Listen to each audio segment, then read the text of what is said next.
The Balaur Arms line designed by Kult of Athena has gone through some changes, switching source forge from OTC to Windlass Steelcraft. How has this affected the end product, and are the new swords worth the recently increased price? Hello, this is Kyle, also known as AlienTude, and today I'm going to be taking a look at my recently acquired Balaur Arms 14th century longsword.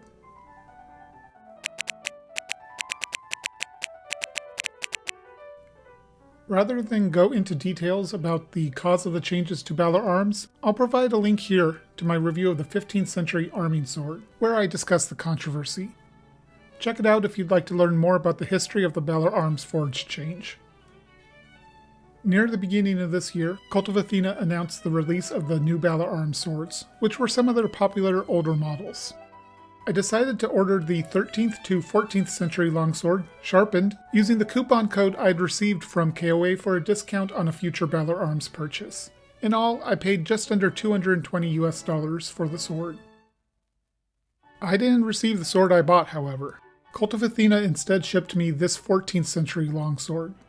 Now to be fair, the two swords are nearly identical. As far as I can tell, the only difference is the langette-like spike in the center of the crossguard. However, I'm aware of at least 3 other people that also incorrectly received the 14th century longsword, rather than the 13th to 14th century one they ordered. This is a pattern of poor quality control on KOA's part, and it contradicts their claim that they personally inspect every order before shipping. When I realized I received the wrong sword, I contacted Kult of Athena's customer service, and they sent me a shipping label to return the sword. Instead of going that route, I replied that I'd be fine keeping this one, since it's so close to the sword I ordered, if they offered me a small discount on my next order, and they accepted that proposal. At the time of ordering, this sword was listed at $239.95, but it's since increased by $20, not including sharpening, tax, shipping, etc. I'm going to be evaluating it based on its new price, and I'll include the sharpening cost of $20. So overall I'm considering it a $280 sword.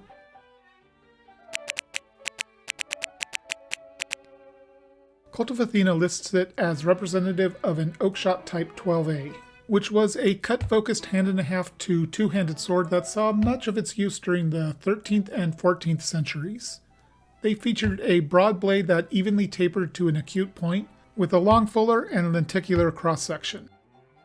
I believe it was the first type of medieval sword that extended into two-handed use, and during the time period these swords were sometimes referred to as great swords of war. The development of more protective armor led to these larger swords, as some combatants began to rely less on shields.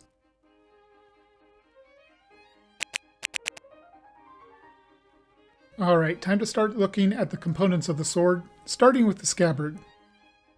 This is a wood core scabbard, which is a big upgrade from Windlass's standard leather sheath.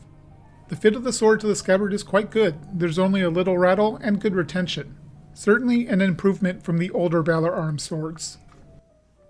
Comparing it to the scabbard for my 15th century Italian longsword, the leather on the new one is thicker and a bit higher quality, while still feeling like a budget leather, totally to be expected at this price point.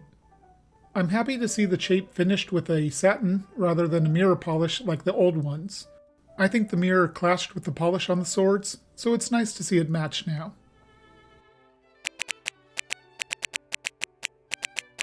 Moving on to the hilt, this was the area of my biggest concern when I heard Balaur Arms would be produced by Windlass. More specifically, the grip. I've owned several Windlass swords in the past, and I'm not a fan of their typical grips, which usually feature cheap-feeling leather, no cord wrap, and prominent stitches. One of the strengths of the old Balaur Arms models was their grips, which always felt a step above the price range. I'm happy to report that Windlass has assuaged my concerns. The shape, leather, cord wrap, and overall fit and finish of the grip are a vast improvement over Windlass's standard fare. The risers are well defined, if not quite as well made as the older models, and the transitions to the crossguard and pommel are pretty clean. The seam is almost completely straight and very slightly noticeable by touch, except near the pommel, where it does start to separate, creating a bit of a hot spot. Good job, Windlass, for the marked improvement here. The pommel is kind of a blend between a Type H and Type I, leaning more towards H.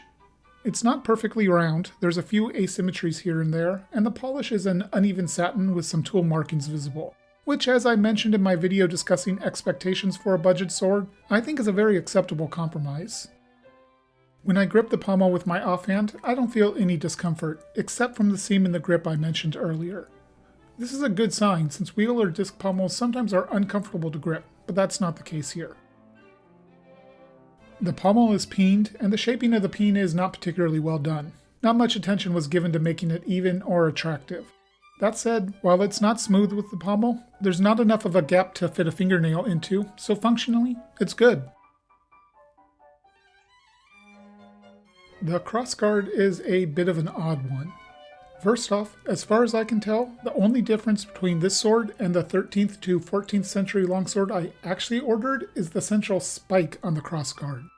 I'm personally not a fan of that extra addition to the guard, which is why I originally wanted the other sword.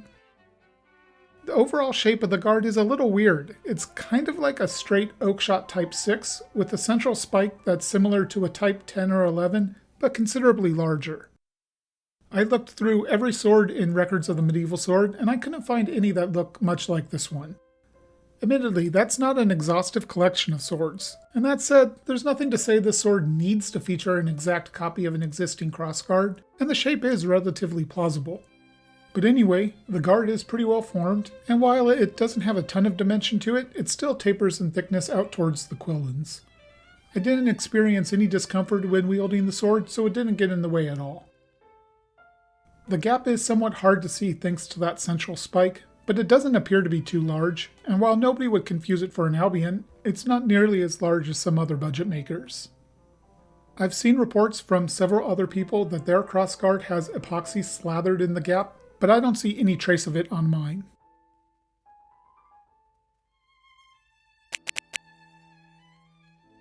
Moving on to the business end, the blade. As always, here are the measurements I took. Right away, I'm going to talk about blade thickness. It starts at 4.2 millimeters thick, tapering pretty evenly down to 2.2 millimeters right before the tip. Except that there's a dip in the blade near the end of the fuller where it's actually thinner than after the fuller. This is pretty clearly a grinding error. It was really hard to capture this on camera, but looking down the length of the blade, you can actually make out where this dip happens, and the width of the blade gets a bit narrower there as well. I'm going to come back to this spot in a moment, but let's first look at flexibility and vibration nodes. When I strike the pommel, you can see the blade node is near where the fuller ends, very near that dip in the blade, and it's a good place for the sweet spot. The hilt node is a little harder to define, but it feels like it's in the crossguard, maybe a hair below. I'm pretty sure the ideal spot for it would be about an inch or two lower, where my main hand grips the sword. The slightly less than ideal location means there's more chance of hand shock when the blade impacts something, although I will say I didn't experience any problems when cutting. This blade is extremely flexible, to the point where I can bend it almost 90 degrees without much effort. The sharp-eyed of you might notice something in this footage. The sword didn't return to true. Take a look here. You can just make out a slight bend to the blade after I finish flexing it. This is exactly the spot where the thickness dips, meaning that grinding mistake is creating a weak spot in the blade's structure. I've attempted to straighten the sword back to true, but I didn't want to bend it too much, so I'll have to live with the slight warp it has now. Now I'm not thrilled with this result, obviously. I don't think a sword should take a set after a simple flexibility test, and I think with that grinding mistake, it's likely a cut on a harder target, such as a thick plastic bottle, would have a chance to do the same. Giving credit where credit is due, however, it doesn't seem to have affected my test cutting at all. More on that in a little bit. Moving on to the fit and finish of the blade, the fullers are pretty wavy, not running very straight, and they terminate in a pretty sloppy manner. There's about 1/4 of an inch difference between where they end on either side. The finish of the blade is a nice satin with some tool markings still visible, and the most rippling of any blade I've ever owned. Seriously, every bit of this sword has ripples on it, and while I don't think it affects the functionality of the sword, I think it, combined with the grinding mistake, shows a lack of attention to the final finish work on the blade. Let's talk about another area of concern some people have with both Balaur Arms and Windlass: whippiness. Both the original Balaur Arms models and many Windlass swords have a reputation for being excessively whippy. This is often caused by starting with metal that isn't thick enough to make the blade sufficiently stiff in the strong of the blade. This sword, starting at 4.2mm, seems to be on the thin side.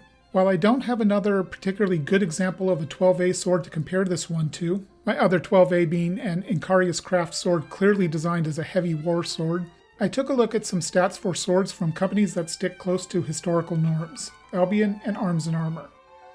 The Albion Baron starts at around 6mm thick, tapering down to about 2.6, and the Arms & Armor 12th century sword goes from 5.2mm to 2.2.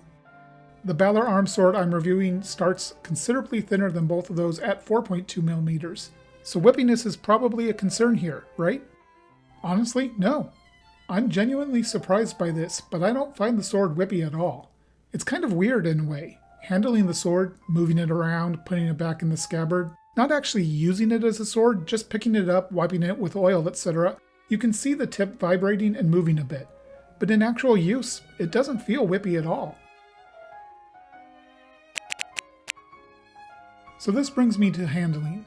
First off, this is a pretty light sword at around 2 pounds 11 ounces. That's 3 ounces lighter than Kult of Athena's specs. It's balanced at 4 1/4 inches, just under 11 centimeters, and it feels good to swing. The tip weight is about 190 grams, which as I understand it is on the lighter side, but still reasonable. I did some tip control testing, and I found I had to fight the tip a little bit to get it where I wanted it, but keep in mind that I'm both a novice at this method, and the set the blade took might be throwing me off.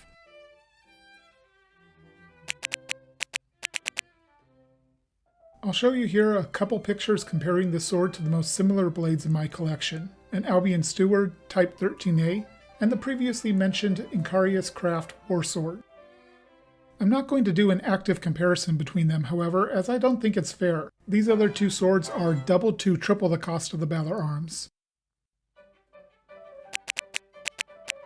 So let's move on to some cutting footage.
I'd say it cut pretty damn well.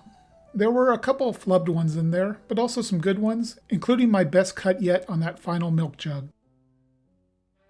Which brings up Kult of Athena's sharpening service. Happily, unlike the previous two Balaur Arms swords I've received from them, they did a good job on this one. It's very evenly done and quite sharp. I did notice that when I first cleaned the blade of grease and put a layer of oil on it, the edge was a little rough and tore at the cloth I was using, but a quick stropping fixed it, and overall, I'm happy with the sharpening on this sword.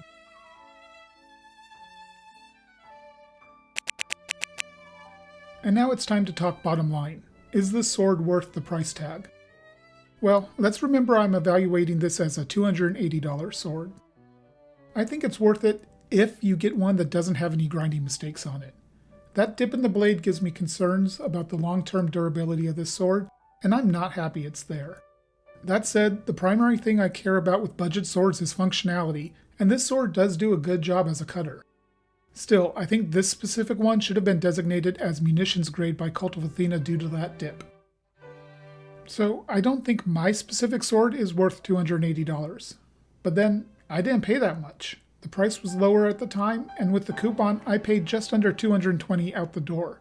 And I do think it was worth that price. Lastly, areas that could be improved. Well, obviously quality control, on both Windlass's side and Kult of Athena's. Also, I would have liked to see a bit more refinement in the rippling on the blade, as it's pretty excessive. But the biggest thing I'd like to see is starting with thicker stock so the blade would be that much closer to historical examples. And it probably goes without saying, but I would absolutely love it if they could make these swords sharp by default without the need for a secondary bevel. To wrap this review up, I think Windlass did a really solid job here, and I'm looking forward to seeing more Balaur Arms models in the future. In addition, there's a project in the works involving Windlass, Mad Easton, and the Royal Armories that's quite promising. But that's for another time, and for now, Alien Tude out.